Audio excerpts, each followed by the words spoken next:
Let's use Minitab to do a Pareto analysis of the problems reported by patients when surveyed about their stay in a hospital.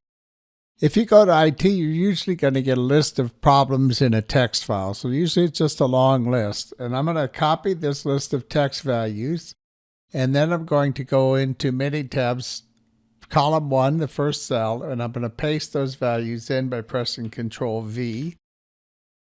And I'm going to paste them as a single column. Then I'm going to the Stat menu, and I'm going to Quality Tools, and I'm going to go to Pareto chart, and I'm going to tell it that the defects or attributes are in the problem column. Then I click OK, and Minitab gives me a properly formatted and fully labeled chart, and it uses problem, which is the first name of the column, as the title. And that's all there is to creating a Pareto chart in Minitab.